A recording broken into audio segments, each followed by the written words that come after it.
Coming up, a discussion on the outsourcing industry with Derek Gallimore of Outsource Accelerator. Market Edge. We'll be right back.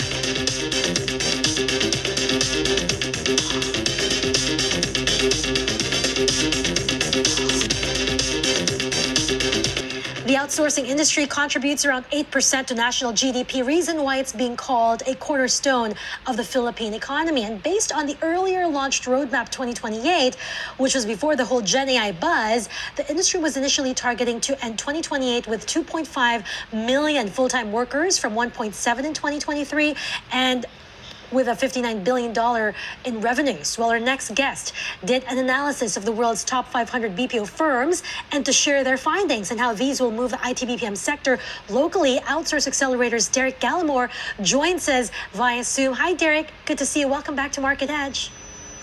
Hi, Mimi. Great to see you again.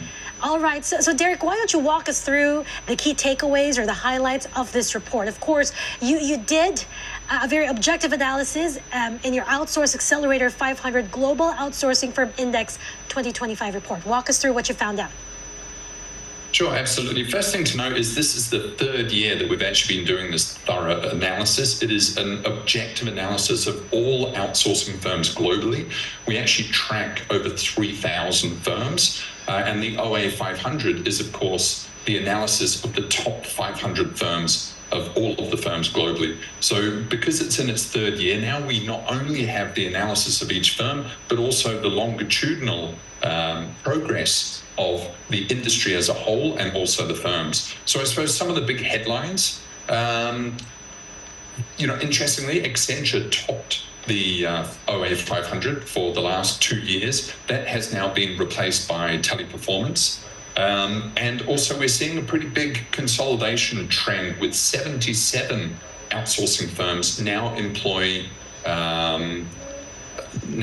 10,000 plus workers. So we're seeing quite a lot of consolidation, and the bigger firms getting bigger, eating up some of the smaller firms, and their revenues increasing as well. So it's a pretty common pattern in terms of the maturation of industries. Mm-hmm. Derek, the report also cited 11.6% growth year on year as an average. Do you think we can keep this up amid Trump tariffs and the global slowdown scenarios?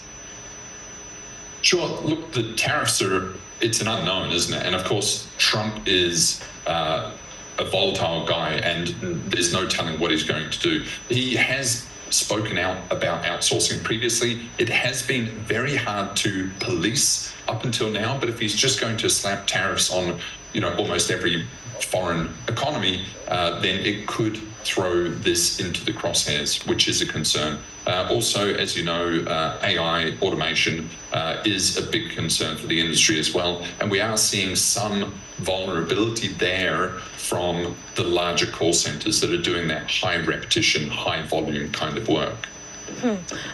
Derek, before we get to AI and the automation that you talked about, which was also flagged by the Philippine Central Bank, I wanted to share with you that the BSP did earlier flag a potential slowdown in the growth of the country's business process outsourcing sector, and it was citing rising challenges linked to AI, which you mentioned, and global labor trends. The BSP now seeing the growth here to be slower this year and next. Do you think, are you seeing a slowdown in growth for 2025 when you look at the big picture? We are seeing year-on-year increase in revenue. We're seeing year-on-year increase in staffing. Obviously, the 2025 is looking at the last 12 months, so it is somewhat backward-looking. I do suspect now that there will be quite a lot of downward pressure on the larger outsourcing firms as we enter into as we go through 2025, and we'll see that very clearly in the 2026 OA500.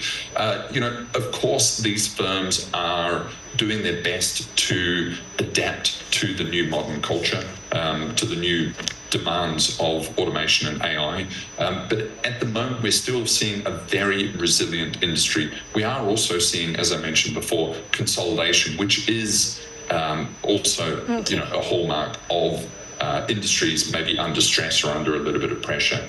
Derek, I was able to pull up that report from the BSP. They're now projecting BPO export revenues to grow at a slower pace of 5% this year and next, down from 6% in 2024, and also down from the 7.7% growth in 2023. Just wanted to move the narrative forward. We actually have been reporting about HSBC, for example, Europe's largest lender, holding discussions about directing parts of its fixed income trading order flow to an outside market maker, essentially outsourcing some of the services that they offer for fixed income, which means it will be able to save millions in IT costs and running trading desks around the world. Do you think the Philippines can step up to the plate when it comes to this kind of high-level outsourcing that big banks can do? Because there are opportunities, for example, in specialized outsourcing for real estate and finance. What are your thoughts on this? Absolutely. The opportunity is there. And I think the broader narrative is not about call centers and customer service and collections. That's a very narrow field of outsourcing. And it's kind of like the lower end, low budget end of outsourcing.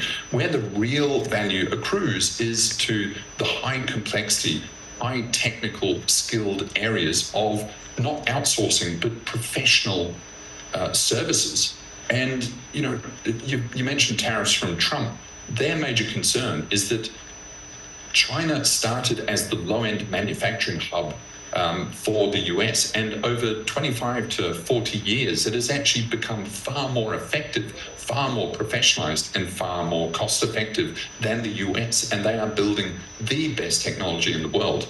There is a very similar analogy for the Philippines. It was the back-end sort of low quality, low cost fulfillment center for the US. And it's an opportunity to move the Philippine workforce from those basic functions up into the highly professionalized, highly capable tasks in direct competition with the US technical staff. And there's no reason why the Philippines cannot move into that position. They've been entrusted for many decades now with a lot of the operational activities of, the Fortune 500. And there is no reason why, as a population, the Philippines can't move up the skill and quality ladder into those more strategic and critical roles. All right. Derek, don't have much time. Just two more quick notes from the report.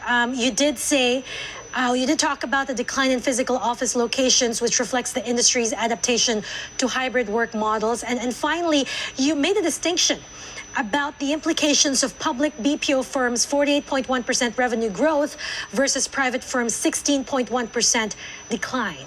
How should we look at the statistics of that?